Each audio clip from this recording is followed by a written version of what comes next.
nje na Kenya. Unazungumzaje hizi vitu hizi tetesi nyingi zimekuwa? Hizi vitu hata kama ni kweli sio kweli, lakini tunazifanya zinaonekana ni kweli kabisa, kwa sababu makosa ni vitu, makosa yapo, yaliumbwa makosa yafanyike. Na hata sisi wakati wote tukicheza alikuwa kuna mambo ya betting wala kuna nini, na kwa makosa alikuwa yakifanyika. Makipa, hebu niambie ni kipa nani Kenya hajafanya makosa? Ni nani? Nani kipa gani hajafanya makosa Kenya hii? Ama hii dunia nzima ni kipa nani hajafanya makosa? Makosa yapo, lakini tusibezi makosa yakifanyika yanawekwa kwa kipa amechukua betting. Na striker nao wanakutoka yeye na kipa tu. Kama juzi uliona mfano finali ya Morocco na Senegal. Mchezaji maarufu sana yule. Alifanya nini?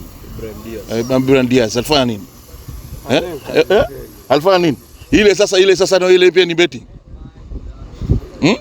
So tunavunja sana makipa wetu nguvu, especially Kenya. Tunavunja sana nguvu makipa wetu. Hawa ni vijana wanataka kuproviwa. Hawa ni vijana wanataka kupatiwa courage. Hawa ni vijana wanataka wapewe moral ili makusudi baada ya miaka 5 mingapi waweze kusaidia Kenya. Wakina Mahmoud Abbas, wakina nani pia walikuwa kufanya makosa, lakini watu walipatia courage mpaka akawa ni makipa bora. So lazima tuwapatie courage. Unaona? Tuwapatie courage. Unaona? Unakumbuka kuna finali moja Kenya na Uganda walicheza Uganda. Wakati huo Paul Ngea alikuwa nafikiri waziri wa michezo. Abbas alikataa akaondoka golini. Lakini akamfuata akamlalamikia akarudi golini. Na penaltizo akadaka. Hebu imagine. Hizo ndio vitu zinatakikana zifanyike kwa vijana wetu makipa. Unaona? Na pia vitu vingine na mimi naomba sana kwa FKF yetu ya Kenya. Izidi kufanya courses nyingi za magolkipa. Wazidi kuzifanya. Mimi siwezi kusema najisifu, mimi na mwingineo tunayo hiyo hadhi ya kufanya vitu kama hivyo. Basi kama sisi hatufai, waletwe pia wengine kutoka nje ili maksudi to beef moral, kuwanyanyua makipa wetu.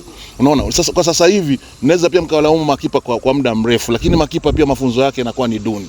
Unaona kama mtu aliacha goalkeeper juzi, leo ni kocha wa makipa. Hebu niambie kwa idea gani atampatia mtu? Unaona ni ngumu sana. Ndio naona makipa wengi wanaenda tu kulingana, mimi nilikuwa goalkeeper, kwa hiyo ninafundisha tu vile ulivyokuwa goalkeeper. Kama mimi nimekuwa goalkeeper lakini nimelani kwa kiasi kikubwa mpaka kufikia hapa. Na bado niko kwa hiyo taaluma na bado na learn. Itakuwa mtu anatoka tu jana golini leo anakuwa kocha wa makipa. Alafu kipa anafanya makosa unamlaumu goalkeeper. Si sawa. Si sawa kabisa. Hawa ni watu ambao lazima tuwajenge, waje kusaidia Kenya. Kama leo sote tuwalaumu, alafu imefika chani hii, imefika Afcon imefika. Makipa wote mmewalaumu, mtaweka nani? Kwa lazima tuwajenge kisaikolojia, tuwajenge makipa wetu waweze kutusaidia. Mambo ya blanda amefanya, unaweka tu betting. Akifanya blanda anaweka betting. Namba 6 anapigwa chenga, hakuna betting. Namba 6 anatoa mpira, namba 9 anashindwa kufunga, hakuna betting. Lakini kipa kibadaka kidogo kiingia ndani ya miguu ni betting. Mpaka lini? Kocha makipa watatu hapa Kenya wamepoteza kazi msimu huu kwa kushtumiwa kwa kufanya betting. Ungependa kuambia zile timu ambazo zimewafuta kazi wale makipa nini? Kwa ushahidi gani? Kwanza ushahidi gani? Kwa sababu tufanye vitu kwa ushahidi. Ushahidi gani? Mimi naweza sema si wale wamefanya blanda, lakini hapa angalia ulipewa milioni 2 nikiona. Kwa ushahidi gani ambao unafanyika mtu ambaye anapoteza kazi? Wale pia wana familia. Hawezi kufanya mambo ya kisembe. Isipokuwa football ni mchezo wa makosa. Ndio maana ukaitwa football ni mchezo wa makosa. Makosa yoyote yanatoka. Mbona wale namba 9 na namba 8 wanapokosa mabao hawafuti kazi? Ama defender akose kuclear ball ifungwe, mbona afuti kazi? Lakini kipa kidaka mpira mdogo kiingia ndani anafutwa kazi. Why reason? This is football. This is football. Tutawaua makipa wetu. Makipa wetu tutawaua. Kozi ziwe nyingi na tuwape courage.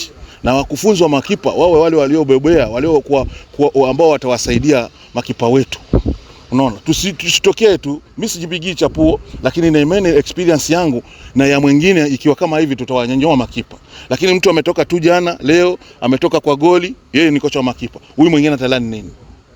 Niambie tu kweli. Kama mfano mimi sasa nadaka na nyinyi.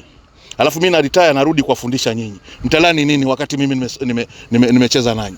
Hiyo ndio inakuwa ni very difficult. So waangalie FKF walete course kwa wingi ili tujaribu kuwapanua makipa wetu. Lakini hii scandals za betting tutaua makipa wetu.